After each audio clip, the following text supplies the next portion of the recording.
Hello and welcome. This is Chapter 7, Newton's Third Law, Section 2, on analyzing interacting objects. In this video, we will formally discuss the tips in the tactics box for drawing an interacting object diagram. Also, we'll do a simple example and then connect it to the free body diagram. And in the second part of the video, we'll give a little explanation about propulsion, a very important topic for which Newton's third law has a good analogy or good application. So if you watch the first video on Chapter 7, you'll see that we did a very simple, easy example of an interacting object diagram. And so in this tactics box, 7.1, I want to officially go through all the steps that the book offers to draw an interacting object diagram. So the first one, like I said, so you're given a situation, right? You'll be given a picture in the text of, a situation. It might be a block sliding down an incline, might be, let's say a picture to consider might be, let's say you got two boxes stacked on top of each other and you're pushing the bottom one, right? Well, if you push it too quickly, then the top one will slide off. Or if you push it too fast and then stop, the top block will topple forward. And so those types of things where the forces in between the objects, the interacting objects, can affect the motion of one or the other. That's one simple example to keep in mind. So you get a picture of a situation. And so what you'll do is it'll be pretty clear what objects are in the figure. So the first step is to actually draw a circle representing each object and use a simple letter or two letters to represent each of the object, right? And you'll label it off to the side. These are pretty fun to do, and they really help you understand these interactions. Okay, not necessarily, let's see, this says, and draw the correct position relative to the other object. That's important because it'll match up relatively with the picture. For instance, the surface of the Earth, label S, right? Yeah, and other. Oh yeah, they have label EE for the entire Earth, long-range interaction force. I mean, obviously the Earth is really responsible for gravity, and the surface of the Earth is responsible for the normal force and also the friction force. So the Earth really exerts lots of forces, but we're separating them. Okay, so that's the first step. Draw all the objects in relative position. So like for the instance of pushing a box that has another box stacked on top of it, you would just draw them really just down in a straight line, the top box and then a box below it, and then S for the surface, and then double E for the entire Earth. And so the next step 2, is to identify the interactions. This is the new feature of the interacting object diagram in Chapter 7, is we want to draw one line between each pair of objects that exert forces on each other. So you draw, going back to the box example, you draw, at least one line connecting the two boxes. You definitely draw a line from the box to the bottom box to the surface.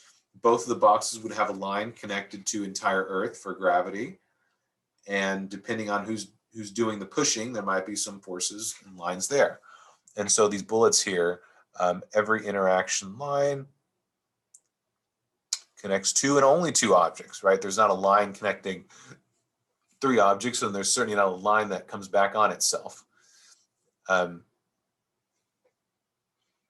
surface can have two interactions, friction and gravity, right? And that's friction is the one that's parallel to the surface, and normal is perpendicular.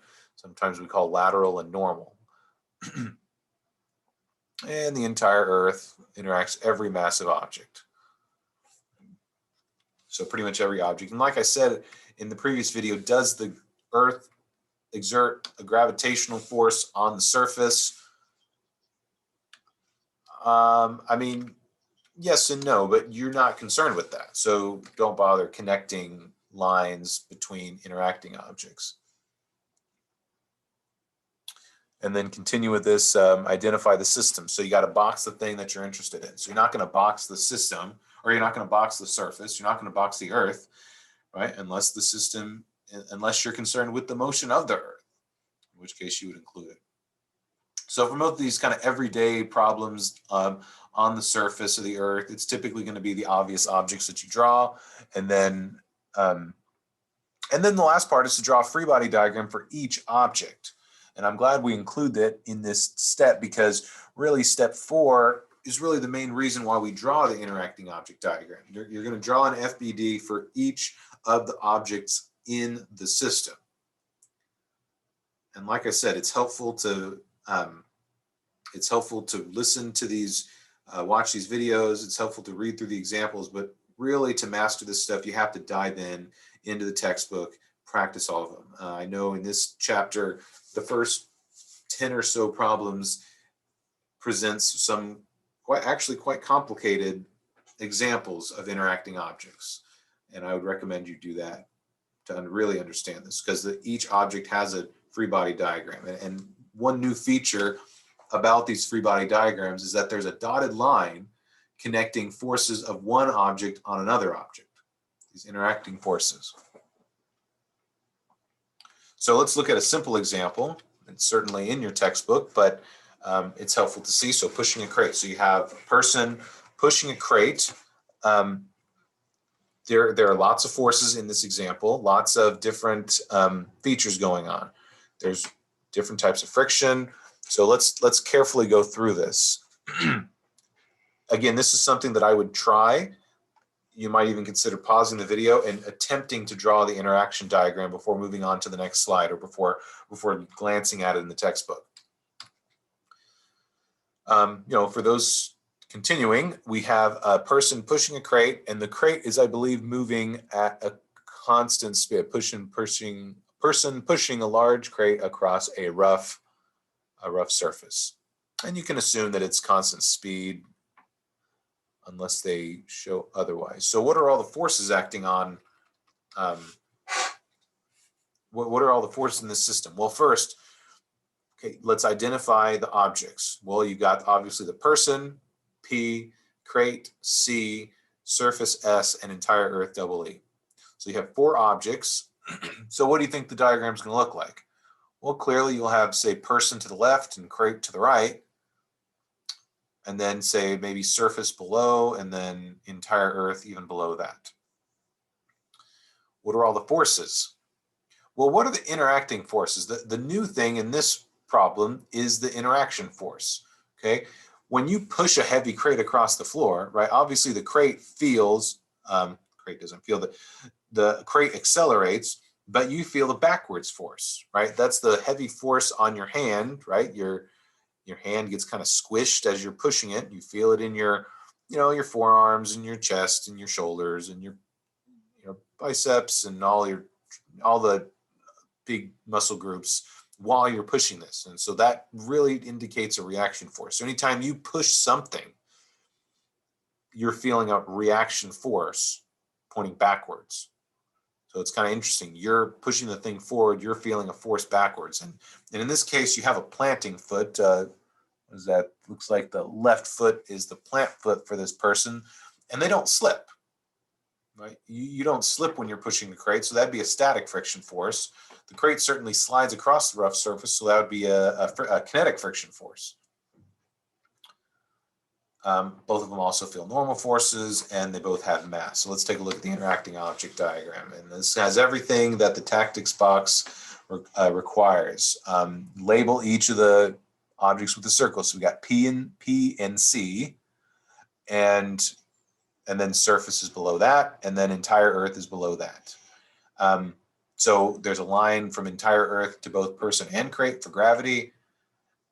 And look at the surface, right? The surface has 2 lines going to both objects. And that means that both objects feel a normal force, both objects feel a friction force. And they don't, in this diagram, they don't really distinguish between which one is friction versus which one is friction kinetic versus static friction, but you indicate that in the FBD. And then the new thing is that there's this interaction between the push and the crate. We call it just a push. More generally, you might call it another normal force. And then we box the thing, box the person in the crate. Don't forget the labels on the sides, P for person, C for crate, just what I said, surface and entire earth. Okay, so once you've got that interacting object diagram, the next thing is to use this diagram to help you draw the free body diagram. These free body diagrams in chapter 7 can get very complicated, and so this interacting object diagram is a very helpful kind of intermediate step. Certainly though, we look at this and we see that, okay, so different masses will have different gravity forces. So it looks like the gravity forces, and look how detailed you have to be, and look in these pictures. This is another thing you might consider just pausing and studying. You have, for each gravity and each normal force, you have it labeled with P or C, depending if it's person or crate, because there's two separate normal forces. You also have the two friction forces, F sub C and F sub P. Now, of course, a real quantitative problem might ask you to distinguish. They might give you a coefficient of kinetic friction for the crate and the floor, or they might give you a coefficient of static friction for the person on the floor.